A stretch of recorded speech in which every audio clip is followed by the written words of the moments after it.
Well, Michael Shoebridge, welcome to the Knack on Australia podcast.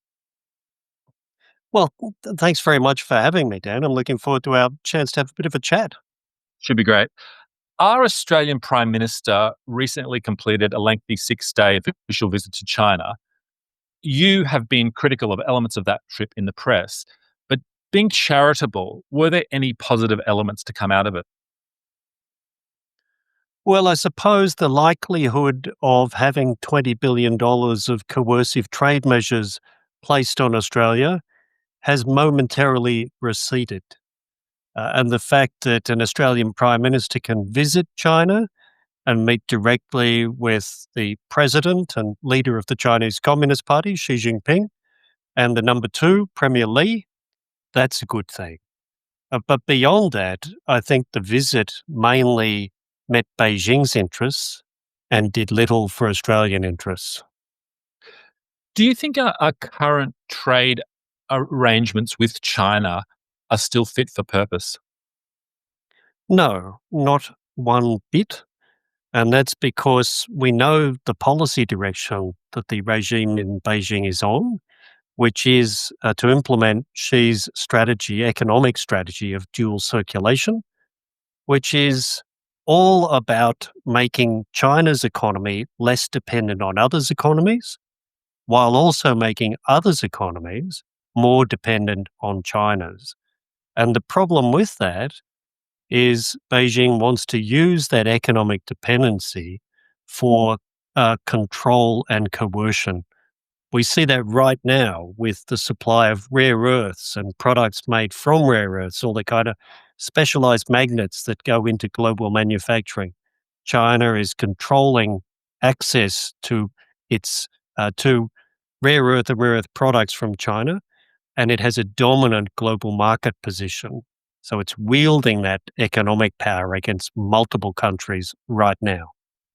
Do you think that what China is doing under Xi Jinping, and I would argue well before it too, is actually any different to what other industrial and great powers have done in the past with respect to their trading partners? Well, yes, I do. And that's because the Communist Party values are baked in to their policy and strategy and how they use it.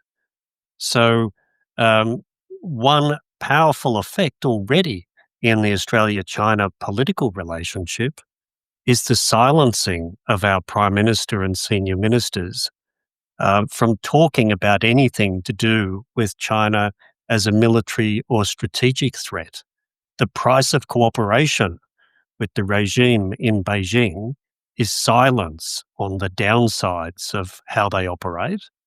And that's because we know that that regime will punish countries and leaders who behave differently.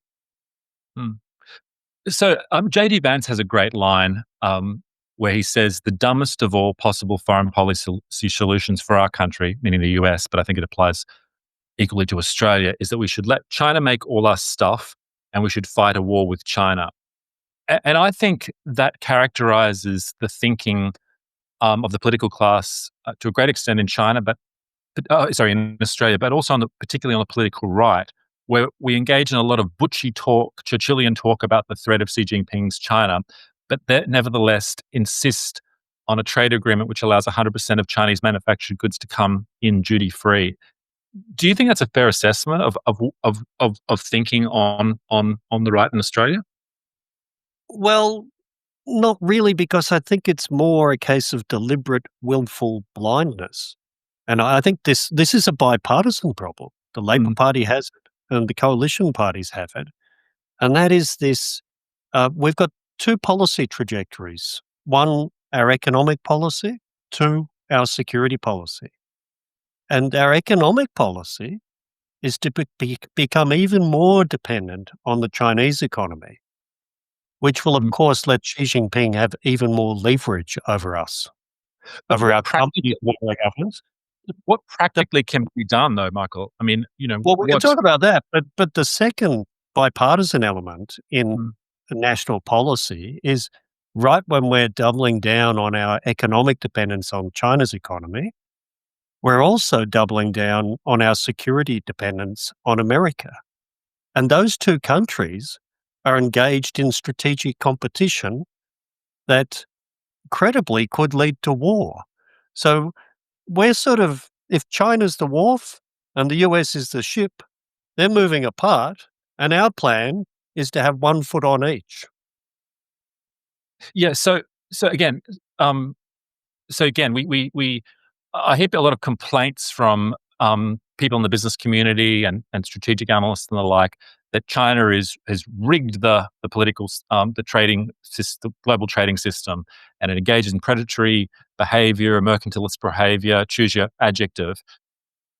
But then I don't hear enough of, apart from sort of gauzy statements about the need to sort of diversify or secure our supply chains, is practical steps regarding our trading arrangements, which needs to occur to, disengage or decouple or whatever, lingo you want to use. But how do you think it should practically occur?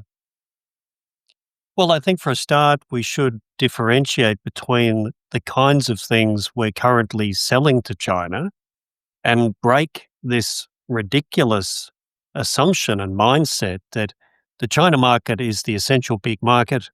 We've got nowhere else we could sell these products, therefore we're all in on China's economy. That's absolutely true when it comes to iron ore and coal. Mm, China is the essential big single market. But for pretty much everything else we dig up and make, there are multiple wealthy markets. And in fact, China is an increasingly risky market because of its coercive political behavior around economics. So I mm, think, first of all, we've got to make the logical economic and business case that to talk about China as this essential big market for everything we sell is wrong. It's correct for two big commodities. So absolutely, Rio Tinto, BHP, Mr. Forrest, they should be in business delegations begging for continued market access in China because they're kind of hostage to the Chinese mm. economy. Fine, let's have them do that. But as an act of policy, we should be hearing from our government, from our Prime Minister, our Trade Minister, our Treasurer, our Foreign Minister, that the government will put in place policy incentives for Australian businesses to grow their markets for everything other than iron ore and coal in economies where we have a higher level of trust. And that's Mm. Europe, that's South Korea, that's Japan, that's India, that's America. But it is not China. So So you incentivize the lobster producers and the barley producers to go elsewhere. I mean, but that's such a small percentage. It's important for their industries, but it's such a small percentage of the value of trade that we actually have with China. Does that really move the needle much in terms when of you defense? leave, look, unfortunately, the two-way dependence on iron ore and coal exists. Mm, So while China, in fact, it was interesting, wasn't it? With their coercive trade measures, they left those two big commodities untouched. So I think the coercive risk around that is small, but growing our dependency on as China as a big single market, as we did for lobsters. Now we can say it's a small economic amount. That's true, but mm. it was very lucrative for the lobster fishers involved, and they made a whole lot of political noise, and they got listened to.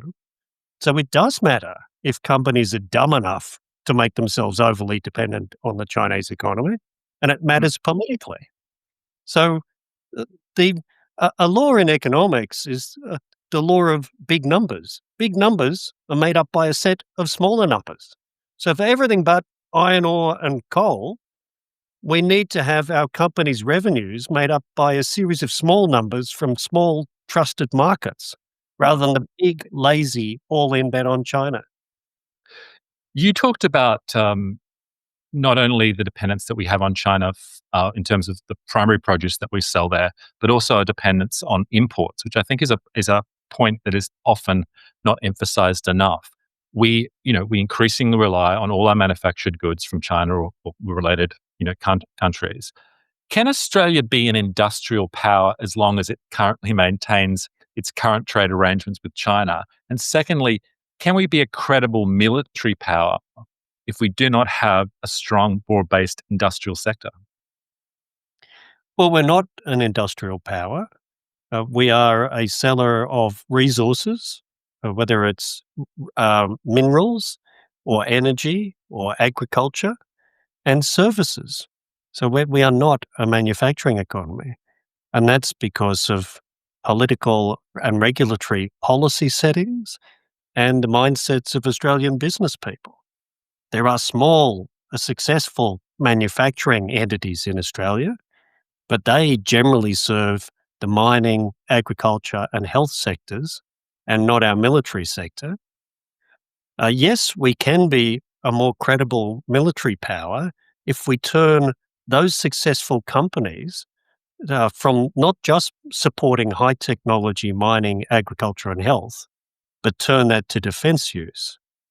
But we are not doing any of that with the $59 billion that we're spending on defense. Really? Yeah, but can't famously during the Second World War, it was the Detroit and the arsenal of democracy, the huge American manufacturing power, which was able to switch from building cars to building tanks and everything else. And we at that time were actually a pretty credible manufacturing country as well in terms of military and other things. We're producing airplanes and all sorts of other things. That seems we have hollowed out our economy over the last 30 years because of, amongst other things, our trading arrangements. Isn't that something that needs to be kind of recalibrated and restructured going forward? Well, for big manufactured items like ships and aircraft and submarines, yes. Having a car manufacturing industry would be a boon for that. And it was actually pretty cheap when you look at the government subsidies, about $500 million a year to have a domestic car manufacturing industry that we no longer have. There was a bunch of economic drives that said those subsidies are too high and killed that industry and its entire industrial ecosystem of suppliers. Mm. But military power increasingly is coming from the small, the smart, and the many. Consumable technologies that you use and lose and replace. And that's obviously the world of drones and the world of missiles. And the good news is that the kind of high technology companies that support agriculture and mining and the medical world can make those kinds of products. They are inherently dual use capable. We have a number of great Australian companies making components for space vehicles and space launch systems, satellites and sensors. All of those things have latent defense use and the kind of design and manufacturing capability that companies like that have are intrinsically useful for military purposes. So what we need to do, instead of trying to build a ship manufacturing industry that has no economic principle other than wartime, we need to use our existing manufacturing strength and turn it to defense purposes. And we're not doing that. It was recently reported that Elbridge Colby, who's the current US Undersecretary of Defense for Policy, said, asked what Canberra would do if the US were involved in a military conflict with Beijing in defense of Taiwan. There's a bit of ambiguity regarding exactly what was said and the circumstances under which it was said. Do you have any additional insight into that? Well, I haven't spoken with anyone in the Pentagon, and nobody in Russell offices, our own Defense Department, likes to talk to me because I'm not a fan of their work.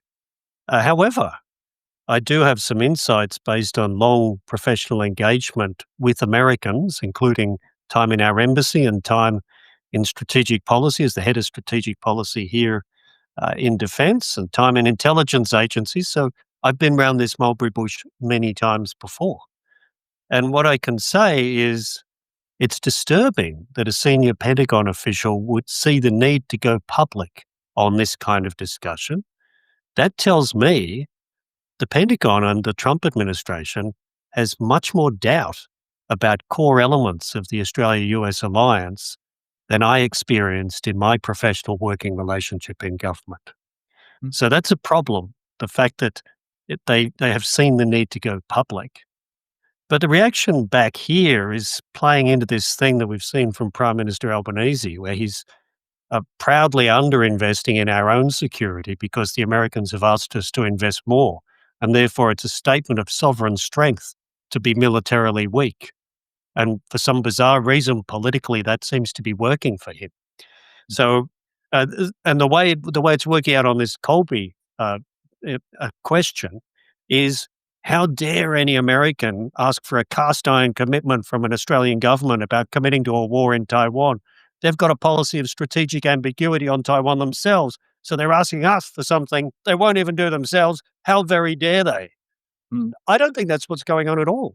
Mm. I think Elbridge Colby is saying, okay, I'm looking at AUKUS. I'm looking at handing over scarce crown jewels called nuclear submarines. I'm also looking at AUKUS that puts Australians as essential crew members in my own submarines. I would like to have a sensible political and planning discussion about if there is a conflict in our region, including around Taiwan, what might our two governments and militaries do? And that collective planning actually is deeply in Australians' interests, because if you don't have a plan, you're making critical decisions in ignorance in a crisis. So I think this is about, is there sensible Australia-US collective defence planning? Do we even know what the plans are? And are we thinking through politically and militarily what we may or may not do? And clearly the Americans have doubts about all of that. And looking at our government, I'd have the same doubts. Yeah, I mean, it seems like almost again, almost a strategic leak, which was given in advance of the Prime Minister's trip, and those things don't tend to happen unless there's an intention behind it, and maybe that was. But the exact circumstances, I think, from what I can tell in press reports and everything else, are a little bit ambiguous. That's why I asked about it. But what does think about it this way? You read our government's defence strategic review and national defence strategy. It says threat of conflict in the Indo-Pacific is rising. It says Taiwan is a likely crisis point. It acknowledges China's military modernization. There's reams of open source and intelligence information saying Xi Jinping has directed his People's Liberation Army to structure, plan, and exercise so it can invade and conquer Taiwan. And we see them doing exactly that. So the Americans are thinking, if I can take the Australian government's own words in things like their national defence strategy seriously and connect it to what's actually happening in our world, then a conflict over Taiwan is credible. What might we both do? And the backstory to that is obviously they're looking at AUKUS and saying, well, I don't have enough of these submarines myself, so if I give them to Australia, I've got to have some confidence about how they might be used in a credible conflict. And then further on, and America's trying to get allies to actually pay their way and bring military power to deterring conflict. We've seen that in NATO, and they're now doing the same thing here in our part of the world. So this is all tied together. Let's talk about a potential conflict over Taiwan. Some analysts have been skeptical about whether it would be possible for Beijing to successfully invade Taiwan by means of a traditional D-Day style amphibious landing. What's your view on that? And what is the most likely way in which Beijing could regain sovereignty over Taiwan? Well, I mean, everyone knows the Taiwan Strait is a difficult, dangerous stretch of water. The Taiwanese coastline has a whole lot of cliffs and rocks and very few harbours and beaches. But the idea that the People's Liberation Army is dumb enough to not know any of that and will mindlessly seek to do some kind of D-Day landing, well, that's obviously incredibly stupid. They're an informed, capable bunch of people. This is a very serious endeavour. So we can already see with what the PLA is doing with its intimidation and exercising around Taiwan, that's getting in an increasingly fast tempo and increasingly diverse military capabilities. They want to be able to blockade Taiwan, so stop it being supplied with critical things for it to operate, like energy, like natural gas. So they want to cut it off physically from the rest of the world. And then they also want to be able to use what's no doubt a pretty strong fifth column of CCP, Chinese Communist Party sympathizers across the island to paralyze different parts of government and military operation. And they've got reams of missiles and unmanned systems to bombard the place. And they've built novel landing systems, including sort of mobile wharves that are landing ships with hydraulic legs, like oil rigs almost, but to form bridges between large amphibious ships filled with military paraphernalia like tanks and people, and get them on shore despite the dangers of the Taiwanese coast, all while deterring American, Japanese, and other intervention by having things like aircraft carrier killing guided weapons. So it's a pretty comprehensive plan, and it's all about when Xi Jinping is confident enough in his own military and confident enough that America won't act. Mm. What do you say to those, though, who make the argument, look, Hitler couldn't even invade the UK during the Second World War over a lot smaller stretch of water. And at that time, although the US was providing sort of material support, it wasn't actually formally engaged, at least initially, as an ally of the UK. And these days we have American satellites, we have aircraft, large aircraft carriers, despite the sort of missiles that might threaten them. And thus it would be, it would. There are significant and huge challenges to Beijing actually, despite the rhetoric, actually going in and conquering Taiwan, and that it's hard to see the exact circumstances under which that would occur. If they've always wanted to do it, they haven't done it to date, and that suggests they may not be capable of doing it. Well, it's a big mistake that Christmas turkeys often make to think they're being looked after beautifully by the farmer who loves them very, very much. And they find out just before Thanksgiving that the farmer actually had something else planned. So the past as a guide to the future is one assumption I would contest here, because the arc of development of Chinese military power and the clear political intent. So in the defense realm, you talk about capability and intent being the two key things that produce a credible threat. So the Chinese military is building the capability to invade and conquer Taiwan in the face of American, Japanese, and other partner and Taiwanese resistance. It's doing the capability things that would make sense for that. And intent, we have it from their top leader. It is his plan to unify Taiwan, and if it requires force, that's what he's got the PLA doing.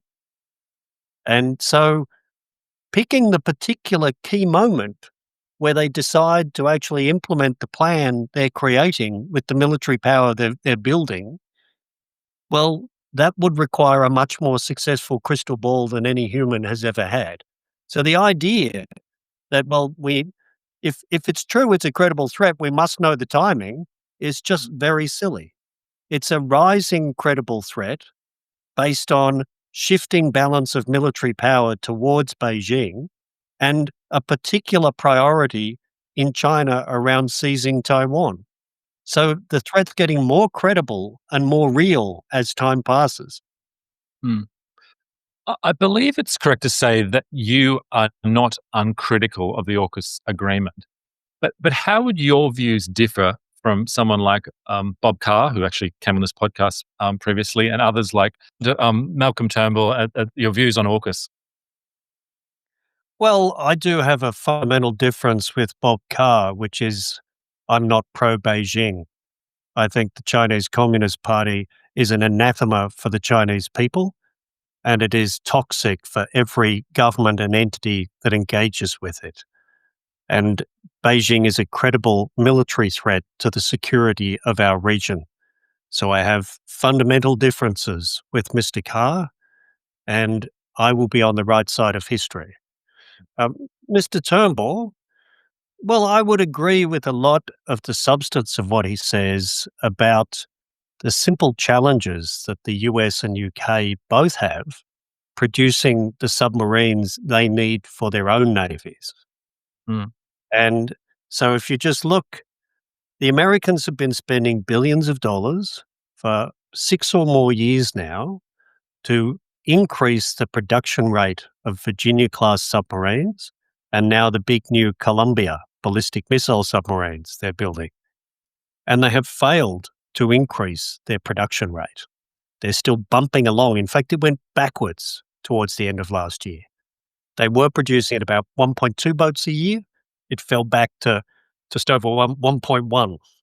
So they've been investing in their shipyard capacity and their supply chains for 6 years or more, and the result is the production needle hasn't moved. And the problem is their production challenge is getting worse because they're now building these enormous ballistic missile submarines that are their first priority for their Navy because they carry the nuclear weapons. They don't just try to sink ships and other submarines like the Virginias. They carry their nuclear deterrent. Mm. And the Columbia is going to eat their production capacity. So they just will not be able to meet their own needs in the time frame we're meant to be getting these Virginia-class submarines. So the American Navy is going to have to make itself even shorter when it comes to the submarines it has against the ones it needs to start giving us submarines in the early 2030s. That's a simple military problem, which goes back to why is the Pentagon interested in whether or not we would commit submarines to a war over Taiwan? Because they'll need them because they won't have enough themselves. Malcolm Turnbull's laid that out. Mm. And the other problem is the submarine program takes so long that it's irrelevant to Australia's security for 30 years because it takes till 2054, all things going well, for Australia to get 8 physical nuclear submarines. And the problem with nuclear submarines is you have to have 4 to have one readily deployable because they're so maintenance intensive.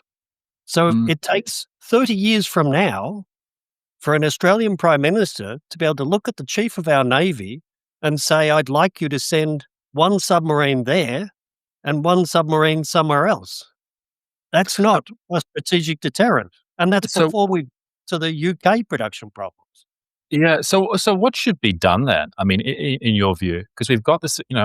I think there's some discussion about a plan B, and I think I heard the minister, Shamal, say that there's no real plan B. We need to stop chopping and changing. But is it not possible to change course now? And if so, how should we change course? Well, wouldn't it have been nice if the captain of the Titanic had not insisted on plan A being hitting the iceberg, but had turned the ship? So you can deeply, deeply want something, and it still is something that isn't going to happen. And as I say, even if AUKUS happens on the timeline it happens, it does nothing for our security for 30 years. So my view is use all of that money and human talent and technology for a purpose that delivers deterrent power much earlier. Mm. And there are options around, but one of them is to buy the B-21 strike bomber.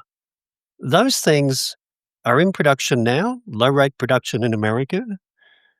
They have broadly the kind of capabilities we've just seen the Americans use with the B-2, where they left continental America, flew around the world, bombed Iran, and flew back home again. And the next day, they could fly off somewhere else. And even the best submarine cannot be in one part of the globe one morning and another part of the globe the other morning. Mm. We could have a squadron of those integrated into the American supply chain and systems, just like these submarines will be, available in the early 2030s. So, and we would save probably $200 billion. And we'd have it 20 years earlier. So there are alternatives. Mm. Do you think that's something that could be sold to the Americans? I mean, it just strikes me that we tore up the agreement with the French, and now we'd be effectively tearing up the agreement with the Americans. And well, friends don't let friends drive drunk. Yeah, so yeah. I think when rational Americans look at AUKUS, there's a big reason they like it, and it's not Australia getting nuclear submarines. It's the cash injection into the almost bankrupt UK nuclear program.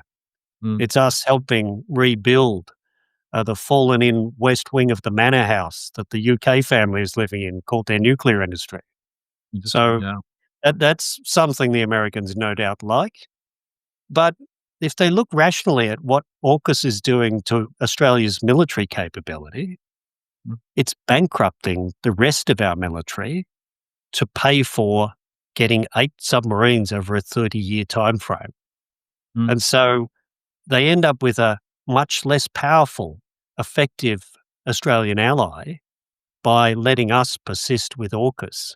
We all need to find a way out. Mm. Interesting. You were you've been involved in the intelligence community in Australia for a long time and held senior positions there. A couple of years back, I was asked to review Clive Hamilton's book Silent Invasion for the Centre for Independent Studies. And one of the frustrations in undertaking that exercise was there were a lot of allegations made, a lot of very provocative allegations made, but it was difficult to assess um, without access to national security information. Is there a legitimate way, and this is the question I actually asked in the article, is there a legitimate way for national security agencies to inform the public on these types of debates without revealing sources or otherwise compromising our security? Well, yes, and I think we've got the very good precedent of highly classified intelligence being declassified and used publicly in the lead up to Putin's invasion of Ukraine. Mm. America and its Five Eyes partners declassified intelligence that demonstrated Putin was actually planning that invasion. Mm. And that was discounted in parts of Europe that said, oh, it wouldn't make any sense, so he won't do it. Very like the debate we hear about China and Taiwan in our part of the world. But there's one example of where, well, having this super classified intelligence and having government officials and ministers feel very empowered with knowledge others didn't have Mm. was far less value in that than getting it out publicly. Mm. So that's one path. But the other thing I would say is, having worked in the intelligence community for a long period of time, Mm. and having now worked in the open source think tank community for also quite a long period of time, Mm. the amount of powerful open source information that can be brought to bear, particularly if you've got insights from the classified world, is extraordinary. Mm. And so many of the claims Clive Hamilton made in his book are able to be corroborated by open source material. For example, individuals that are key parts of United Front linked organizations that repeatedly go to meetings in mainland China of these entities Mm. and have senior Communist Party officials turn up there and then go to other parts of the world where they live and deny that any of that happened. So open source is extraordinarily powerful for a lot of this. Yeah. Um, Tulsi Gabbard is the new United States Director of National Intelligence, a controversial choice in some quarters. In the last few days, she's made a claim that the US intelligence community, quote, manufactured intelligence that claimed that Russia had helped Donald Trump to get elected. And the evidence released, um, she claims, implicates then National Director of National Intelligence James Clapper, former CIA Director John Brennan, former FBI Director James Comey, former National Security Advisor Susan Rice, amongst others, in being involved in this. Do you think that the Australian intelligence agencies also suffer from the apparent politicisation that has infected the US agencies? And to what extent have problems with the US intelligence organisations impacted on Australia's ability to rely on their intelligence assessments? Well, I haven't seen Tulsi Gabbard's recent remarks or that material, but I've seen other things that she's said and done since she became the Director of National Intelligence. And it hasn't been impressive so far. In fact, a lot of her behavior is evidence of the kind of politicization that she said was her mission to stop. And I think there's quite a bit of demoralization in US intelligence agencies because of this overt politicization that's happening. And isn't it remarkable that that list of names are all people that the Trump administration have been critical of before coming to power and now since? So, what a coincidence that your political enemies happen to be the problem. I think this is corrosive behaviour for intelligence agencies. Mm, Intelligence agencies are full of human beings. Human beings have different personal views. But my experience of working in Australia's intelligence community and with Five Eyes partners, including a large number of Americans, is these are professional people who follow the trail of evidence. mm, And intelligence assessments are then provided to political decision makers. And the mm, best intelligence officials let the politicians do the politics and they do the analysis. Now, this is mm, a problem that arises all the time. mm, Politicians want intelligence that supports their preferred political answer. We saw mm, it during the Iraq War. But the best thing for a democratic government to do, in fact, even an autocrat to do, is to incentivize their intelligence professionals to give them truths that they don't like. And that's not mm. what we're seeing with the US agencies right now. Do you think, if I understand her appointment correctly, it was because there was there had be, there'd been distrust had arisen amongst the general public regarding of the credibility of some of the intelligence community people, and that her appointing an overt critic was a means of sort of refreshing or trying to reestablish confidence. Do you think there is a need to to shake things up a bit in the intelligence community and to have and to guard against some of the groupthink that can arise and has, I would argue, arisen in the past? I think it's very healthy to have periodic shakeups of how things are done in any organization, government or non government. And I think that applies to the intelligence community. I think groupthink is a risk, particularly when you're fishing in such a narrow pool for senior talent. You know, it's like a boarding school no one checks out from. So that's unhealthy. I would say that applies to institutions here in Australia, like our Australian Defence Force, where they drive out critical and divergent thoughts. They don't like it. So it's an institutional problem, but the way to solve it is not to create more of the problem you say you're solving. If Mm, politicization is a problem, then politicizing your agency to root out politicization is a perverse solution. mm.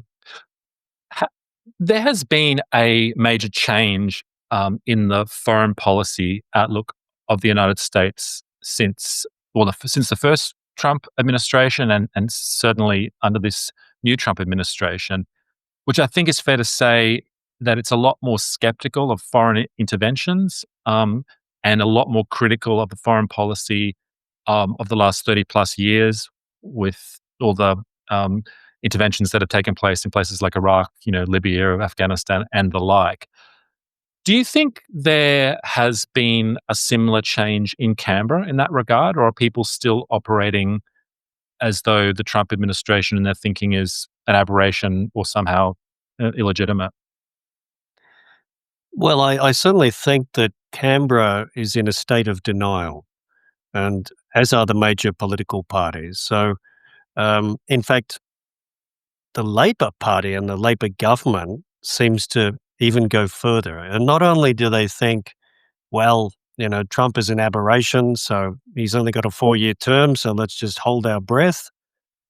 They also see enormous political advantage in distancing themselves from America and disturbingly getting closer to China. And at the same time, forgetting other positive partners like South Korea and Japan. Mm, So they're bought into the world's a binary between the US and China, and they're distancing from America and cozying up to China. So that's a really nasty recipe the Labor Party's on. They also seem to be stuck on the rules-based global order and free trade, mm, both which like that parrot in Monty Python, the Norwegian blue, that is not resting, it's dead. Even in Beijing, the Prime Minister was saying we love free and open trade. And he said it with a straight face to the most closed, coercive economy on the planet besides North Korea. Because it was code for he doesn't like what Trump's doing with tariffs. Mm. So that's the Labor Party. The coalition, I think, has felt burnt by the Australian electorate by being successfully tagged with things Trump was doing that Australians think don't make sense, like disbanding the Federal Education Department and letting Elon Musk loose to kill USAID, which may not have been doing everything well, but it was preventing AIDS from proliferating across the planet. So the problem is that, yes, there are real differences between Australia and America as societies and as political entities. Mm. The idea that there's going to be a bounce back to the America that we knew before now when Trump leaves office is a bit like saying, I don't like milk in my coffee, and the good news is I'll shortly take it out. The milk's in the coffee. Yeah. This term multipolar world is increasingly used, I think a little bit prematurely. What do you understand by the term multipolar world? Well, I think mainly it's one of these weird academic abstractions, Mm. and most people use it to say the diminution of American power. It's code for America is not the single global superpower anymore. It's true that America's relative power has been diminishing over the last 3 decades, but really, the other center of power is in Beijing, and that doesn't look multipolar. That looks like two poles. That looks bipolar. But the other thing that I think is important here is America's secret sauce, and a reason it has been powerful for so long, isn't just the dynamism and creativity of America. It was the multiplier effect of working with powerful partners and allies and valuing them. Mm. And disturbingly, that is something the Trump administration hasn't shown it understands. So the relative power equation, if it's just America v. China, is very different to if it's America plus its powerful allies and partners v. China. Yeah. I sometimes feel like it's overstated for people that wish it to occur, because America still has, you know, foreign trade is still denominated in US dollars. Currencies still flow through New York. America can send a bombing raid into Iran. It has bases all around the world. It has a footprint. It has experience. All these things Beijing simply does not have and won't sort of, well, who knows, obviously, the future, but it takes a while to build up those things over time. And I sometimes feel like that multipolar world term is a bit like, the famous "we're living in the Asian century," or which was doesn't seem to be used as much anymore, but was all the rage back in Julia Gillard's time. Well, Do you think? Yeah, yeah, this is why I call it an abstraction, because yeah. it's largely an abstraction. And when you press people that say, "Oh, we're already living in a multipolar world," to say, "Well, tell me what these poles are." They will try to tell you, "Well, India is now one of those poles." Well, it isn't. It's still got great potential that is unrealized. Or they'll say the EU is. Well, yes, but the EU doesn't have a digital element to it, a digital tech element. I think there's one capable, fairly large digital entity, and other than that, they've kind of got Airbus, and they've got a bunch of very impressive manufacturing and technological elements, but they're not a digital power. So there are No. two big digital and military powers on the planet, and that's America and China. Now, the argument that to be a global superpower, there's only one path, and that's the American path. Therefore, you need to have the global reserve currency. You need to have built the world trade system. You need to have stood up the UN.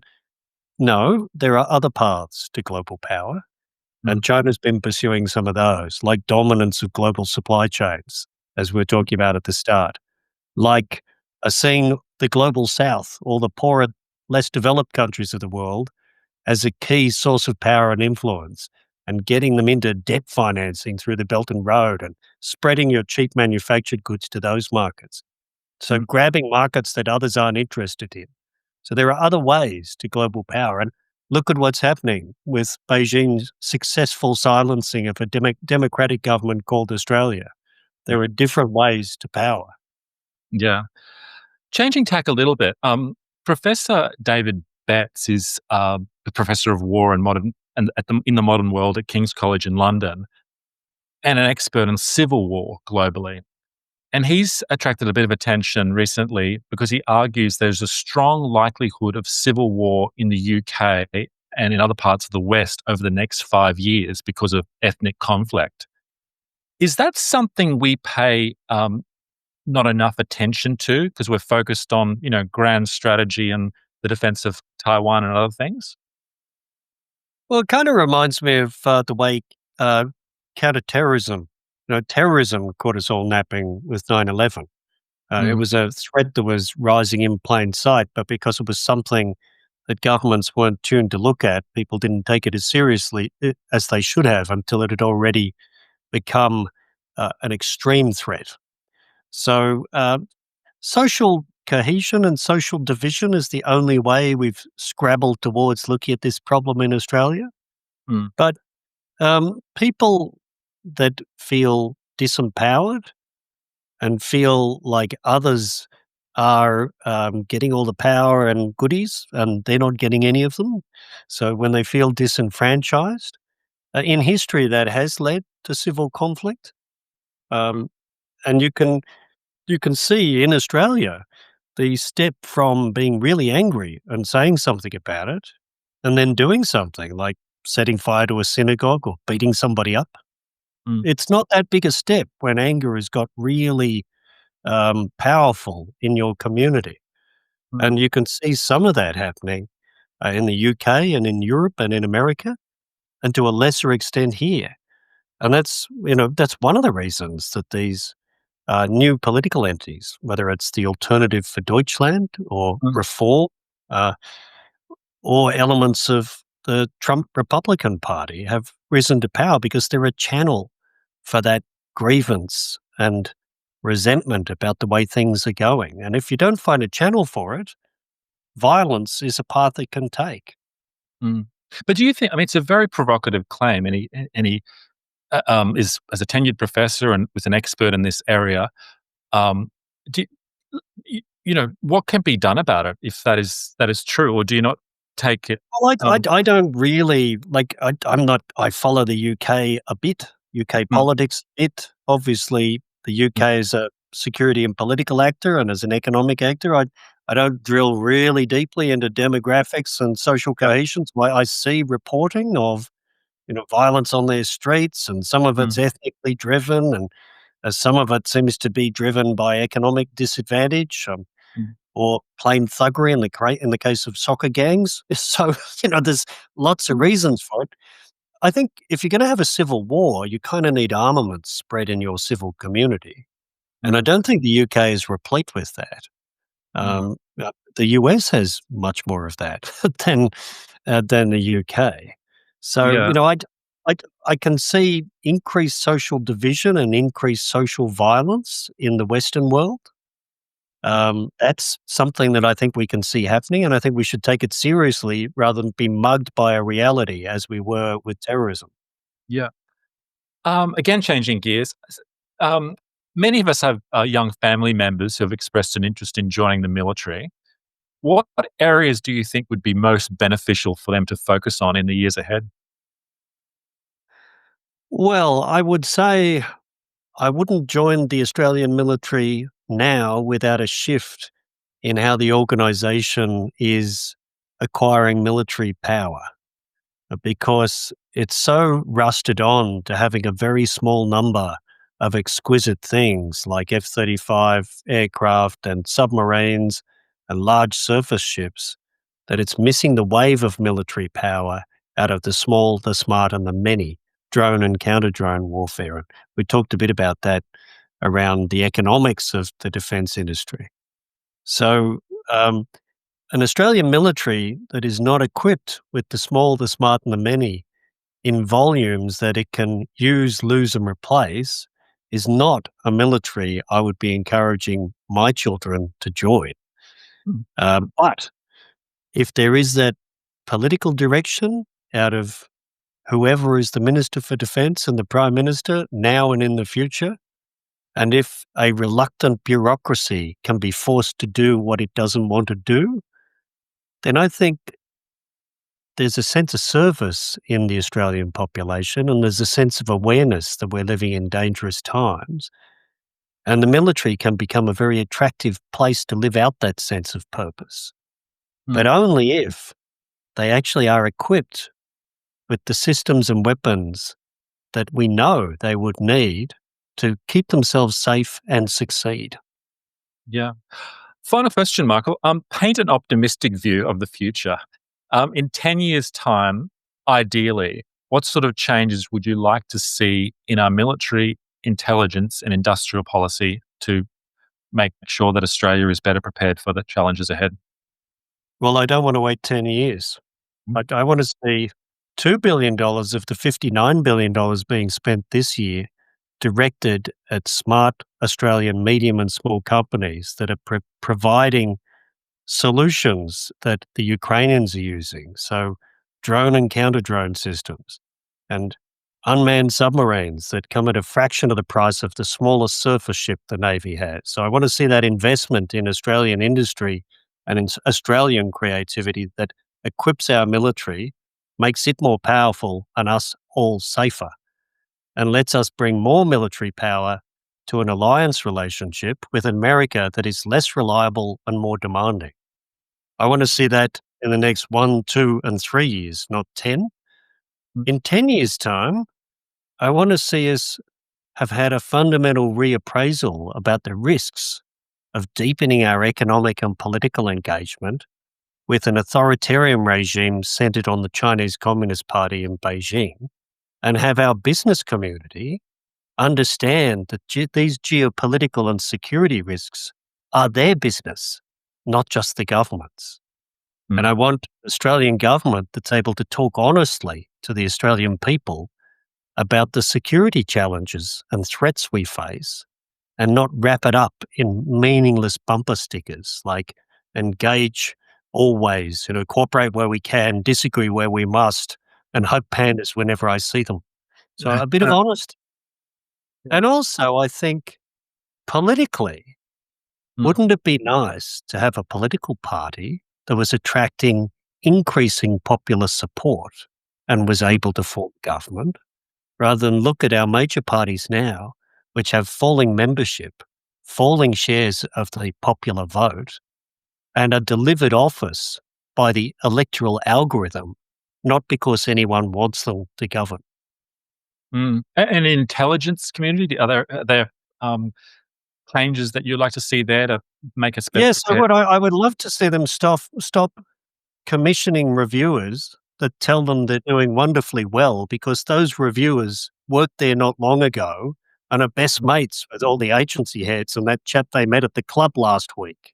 Yeah. I would like to see an intelligence community that was seriously, objectively analytic about its own strengths and weaknesses, and that stopped paying lip service to the potential latent power that may be present in open source intelligence and new tools like AI. I would like to see an intelligence community that was adopting new ways of working and was much more self-critical and constructive about that.